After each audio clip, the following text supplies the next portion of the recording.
નમસ્કાર મિત્રો આજે આપણે પહોંચી ગયા છીએ બનાસકાંઠાનું મિની કેદારનાથ, જે જેસોરના જંગલોમાં અરવલ્લીની પર્વતમાળાઓમાં આવેલું છે. અરવલ્લી પર્વતમાળાનો એક ભાગ જયરાજ પર્વત તરીકે ઓળખાય છે. આ જયરાજ પર્વત ઉપર આવેલું છે કેદારનાથ મહાદેવનું મંદિર.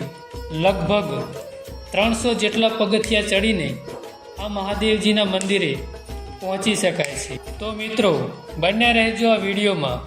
તમને આ વિડીયોના માધ્યમથી ભગવાન શિવના દર્શન કરાવીશ.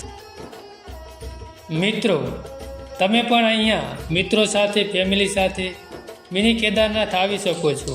પહાડોની વચ્ચે અને પ્રકૃતિના ખોળામાં આવેલું છે કેદારનાથ મહાદેવનું મંદિર.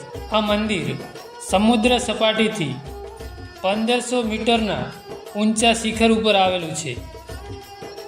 મિત્રો, તમે જોઈ શકો છો પ્રકૃતિના વિહંગમ દ્રશ્યો.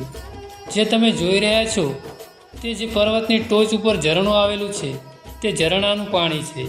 મિત્રો, આપણે પહોંચી ગયા છીએ શ્રી કેદારનાથ મહાદેવજીના મંદિરે. વરસાદી સિઝન અને શ્રાવણ માસની શરૂઆત થઈ ચૂકી છે, એટલે શ્રદ્ધાળુઓની સંખ્યા પણ ધીરે ધીરે વધવા લાગી છે. તમે જોઈ શકો છો અત્યારે પણ ઘણા બધા શ્રદ્ધાળુઓ જોવા મળે છે. શિવરાત્રિ ઉપર હજારોની સંખ્યામાં અહીંયા ભક્તો દર્શન કરવા માટે આવતા હોય છે.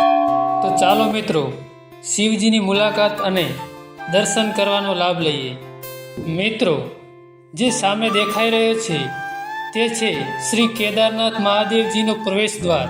તો ચાલો મિત્રો, શ્રી કેદારનાથ મહાદેવના દર્શન કરીએ અને તમને પણ આ વિડીયોના માધ્યમથી શ્રી કેદારનાથ મહાદેવના દર્શન કરાવો.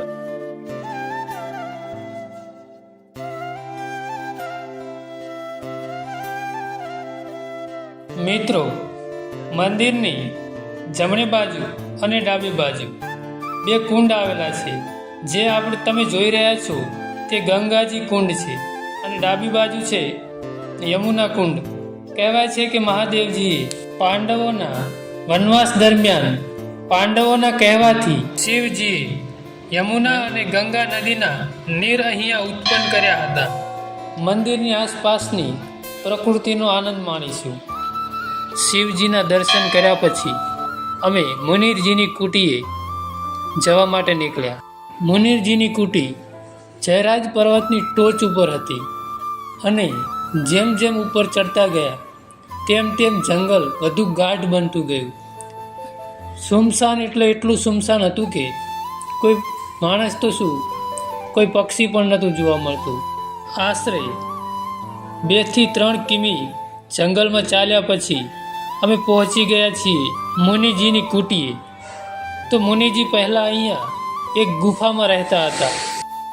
તમે જે ગુફા જોઈ રહ્યા છો તેમાં હજારો વર્ષ પહેલાં મુનિજી આ કુટીમાં રહેતા હતા. આ ગુફાને અડીને જ મહાદેવનું, શ્રી ગણેશ ભગવાનનું અને પાર્વતી માતાનું મંદિર આવેલું છે. ત્યાં અમે દર્શન કર્યા અને ચોમાસામાં 16 કલાએ ખીલેલી પ્રકૃતિનો આનંદ માણ્યો. તો મિત્રો, આ હતું પાલનપુરથી થોડાક જ અંતરે આવેલું મિની કેદારનાથ. તમે આ વિડીયો યુટ્યુબમાં જોઈ રહ્યા હોય તો સબસ્ક્રાઈબ કરી નાખજો અને ફેસબુકમાં જોઈ રહ્યા હોય તો ફોલો કરવાનું ભૂલતા નહીં. મિત્રો, અમે આવા જ નવા વિડીયો લાવતા રહીશું. તો અમારી સાથે જોડાઈ રહેવા માટે યુટ્યુબમાં બહુચરા ડિજિટલ ચેનલને સબસ્ક્રાઈબ કરી નાખો અને ફેસબુકમાં પ્રકાશ ચગવાડિયા નામના પેજને ફોલો કરવાનું ના ભૂલતા. મળીશું એક નવા વિડીયોમાં. ત્યાં સુધી જય માતાજી,